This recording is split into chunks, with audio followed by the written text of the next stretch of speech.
विश्व ओजोन दिवस पर डॉक्टर सुनील दुबे जी से कुछ विशेष जानकारियां जानते हैं। रेडियो मधुबन के माध्यम से आप जनता को क्या कहना चाहते हैं? देखिए, मैं रेडियो मधुबन के माध्यम से सभी श्रोताओं को और सभी श्रोताओं के माध्यम से उनके मित्रों, अभिभावकों, शुभ चिंतकों, जिन तक वो इस मैसेज को ले जाएं, श्रोतागण, मैं एक अपील करना चाहता हूं कि ओजोन परत के बारे में पढ़िए, वायुमंडलीय संरचना, वायुमंडल के बारे में पढ़िए, ओजोन परत के बारे में पढ़िए, इसके बनने, विखंडन होने की प्रक्रिया को जानिए और ये कैसे प्राकृतिक रूप से पृथ्वी पर वितरित है उसको समझिए। उसके बाद में सूरज से आने वाली विकिरणों के बारे में भी जानने की कोशिश कीजिए।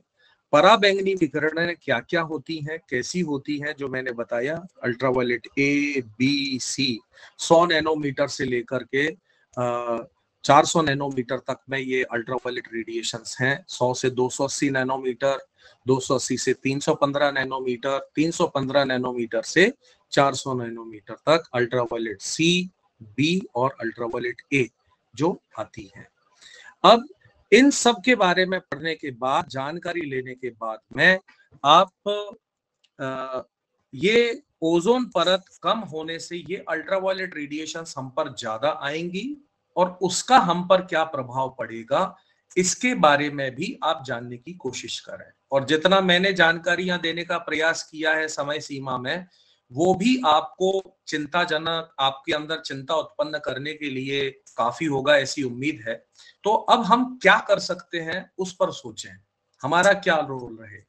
मेरा पहला आपसे निवेदन है कि ये जो वाहन खरीदने की होड़ है, क्योंकि बहुत बहुत बहुत ज्यादा बड़ी संख्या में विश्व स्तर पर ये two wheeler, four wheeler, private वाहन रखने की जो होड़ है, उसमें आप सोच नहीं सकते हैं कि जो टायर, वेस्ट टायर्स का जो प्रोडक्शन होता है, ये जो रबर इंडस्ट्री है, ये विशेषकर जो टायर प्रोडक्शन में लगी हुई है और अन्य रबर की प्रोडक्शन में लगी हुई है, ये ओजोन डिप्लीटिंग सब्सटेंसेस के निष्कासन के लिए जिम्मेदार है। ओजोन परत को नष्ट करने वाले केमिकल तत्व इन इंडस्ट्रीज में काम में आते हैं। इसके अलावा प्लास्टिक के उत्पादन में काम में आते हैं। इसके अलावा जो स्प्रे वाले केमिकल्स या जो भी आप कीटनाशक हैं, केमिकल हैं, कलर कैन है, ये सब हैं, फोम का निर्माण है, थर्माकोल का निर्माण है, पॉलीस्टाइरोफोम का निर्माण है, इन सब में जो केमिकल काम में आते हैं वो वातावरण में मुक्त होते हैं, तो वो ओजोन परत को बहुत भारी मात्रा में नुकसान पहुंचाते हैं। तो कृपया इनकी डिमांड कम करें। यानी मास ट्रांसपोर्ट सिस्टम का अगर आप उपयोग करेंगे तो निजी वाहन की आपकी आवश्यकता बहुत कम हो जाएगी, या शौक के लिए वाहन रखने की बजाय आप मास ट्रांसपोर्ट सिस्टम का इस्तेमाल करें, ज्यादा बेहतर होगा।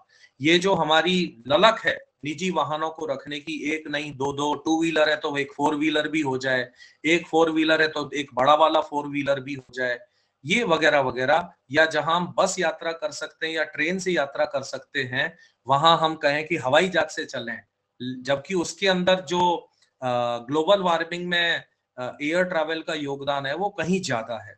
तो ये जो कूलिंग सिस्टम है, रेफ्रिजरेशन सिस्टम है, एयर कंडीशनिंग सिस्टम है, इसके आश्रित ना बने, इसके आश्रित ना बने, तो इनका इस्तेमाल कम करें, इनकी डिमांड कम करें।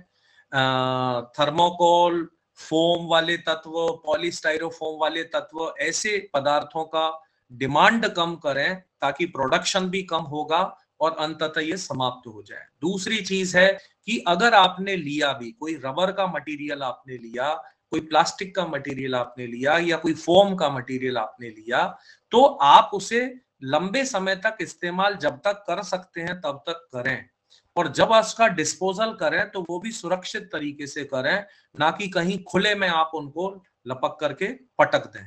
ऐसा ना करें, क्योंकि आप देखेंगे कि ओजोन परत घटने, यूवी रेडिएशन ज्यादा आने से आपके चप्पलें भी या रबर की चीजें जो छाया में भी आपके घर में भी रखी हैं, वो आजकल रखी रखी भंगुर होने लग जाती हैं धीरे धीरे धीरे धीरे, क्योंकि निचले वायुमंडल में भी ओजोन है।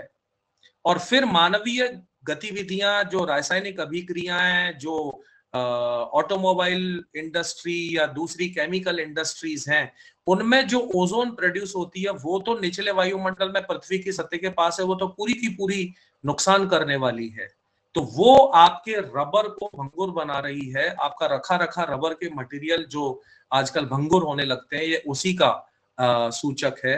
तो रबर के, प्लास्टिक के, या ये फोम, थर्माकोल, इनके मटेरियल आप कोई भी काम में लें, इनको लंबे समय तक काम में लें अगर लेते हैं, और फिर उनका निस्तारण, उनका डिस्पोजल भी सुरक्षित तरीके से करें, यानी वेस्ट का रिडक्शन करें, वेस्ट को कम करें।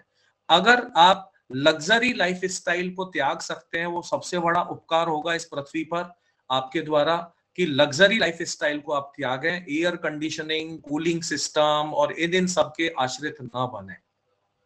प्राइवेट व्हीकल जो मैंने आपको निवेदन किया, उसका आप अगर लालच छोड़ेंगे तो आप बहुत बड़ा योगदान देंगे ओजोन परत को बचाने में।